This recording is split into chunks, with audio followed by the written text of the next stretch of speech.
Hi there, in this video I'm going to cover the new Killing Floor 2 update, Tropical Bash.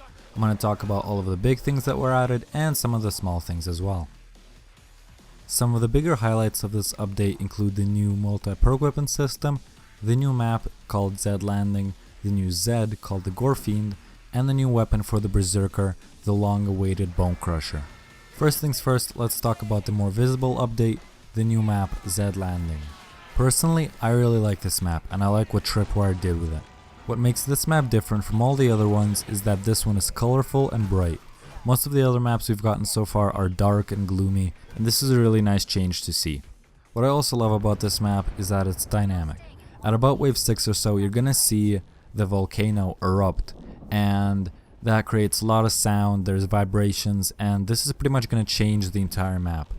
There are no game changes or anything like that, but it does change the environment that you're fighting in. Most of the water you've seen around the map is now replaced with lava, and you can actively see fog and smoke around the map in certain areas. I think that this is a really cool way to make a map and is setting Tripwire in the right direction, to make maps that change within the match. For now, it's just the environment that changes, and that's pretty cool by itself, but I'm hoping they're going to make something where the map changes and so does your gameplay, so you have to do different things. That's something to look forward to. Summing it up, I think this is a pretty nice map to play on and it brings a lot of change to the map rotation. So far what I've seen is it's pretty easy to get cornered or surrounded in it, mainly because it's kind of difficult to see some of the pathways in the vegetation, and I guess I'm just not used to the map yet. And just like all of the other maps, they've got collectibles lying around, so if you collect those, you'll get your nice achievement. I'm sure there are plenty of videos out there showing you where to get that. Moving on to one of the bigger changes of the game, the multi-perk weapon system. In simple terms, what this system does is it allows you to use the same weapon on different perks.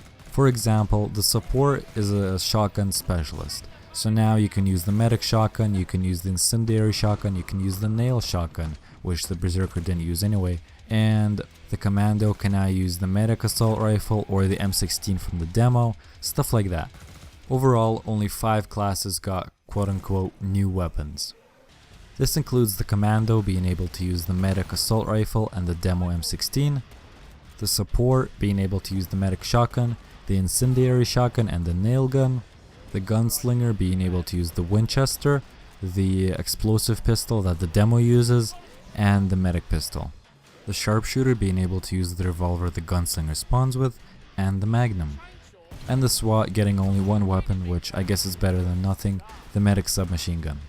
Like I said, only 5 of the perks got weapons added. This does kinda suck that the other perks are being left out, and I'm hoping they're the first perks that get weapons added to them to make up for their loss in this update. Overall, I'm happy that Tripwire added this system because it brings much more variation to each of the perks. Now this allows for more things to be done and more different cool loadouts to be created. For example, the support never really had a ranged weapon, but with the addition of the nail gun you can now use the single fire mode and get some shots in far away. Or using the explosive pistol on the gunslinger. That's pretty fun because it allows you to take more crowd control on a perk that didn't really have it before. Next up we've got the new weapon added, the berserker weapon, the one everyone's been waiting for, the tier 4 Bone Crusher. Overall this is a pretty good weapon and it's fun to use. Its light attacks are fast and deadly and its heavy attacks do a lot of damage.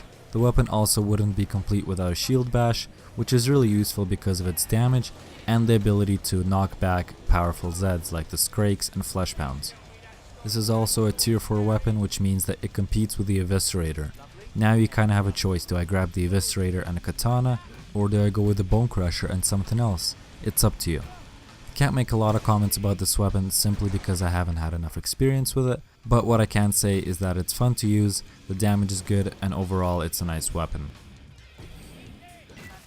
And finally, the new Z that was added, the Gore Fiend.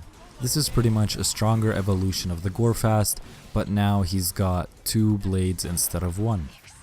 The Gore Fiend is much faster and deadlier than the Gore Fast, and really makes the Gore Fast seem weak in comparison to him. One attack to be on the lookout for is the Beyblade attack, where he starts spinning, and that's gonna deal a lot of damage if you stay in it, so be really careful with that. There's not much I can say about the Zed other than don't underestimate him. Having 2 blades instead of 1 allows him to deal more damage and block your attacks so much easier.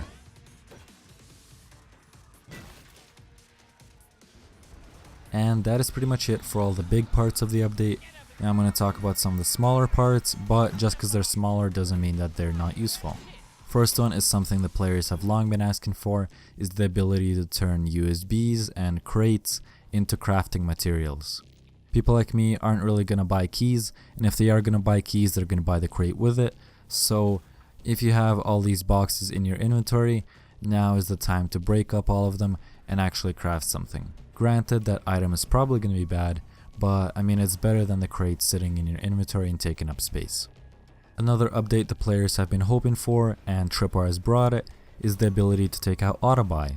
This was really annoying in the past where you go to the store and then you hold your buy button for a little too long and then oops, all your money gets spent, your weapons are sold, and the game has bought something else for you. So now you can go in the settings, go into gameplay, and there's a little box that you have to check that says disable auto buy or something like that. And there have been some new additions to the Zed economy. The smaller ones are more crates and boxes, but the big ones are, there's a case for just Bone Crusher skins, so if you want to have your Bone Crusher be cool and new, then get that case. And the second big thing is they've added emotes to the game, so I'm pretty sure everyone gets some free ones, but if you want the cooler ones, then you're gonna have to look in the boxes. The interesting thing about these emotes is now you can see your character in third person, so there's that.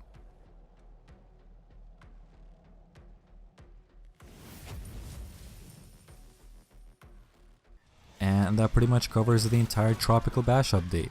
There are more smaller changes that I will leave a link to in the description if you want to check those out. Some buffs and nerfs to some of the guns and bosses and stuff like that.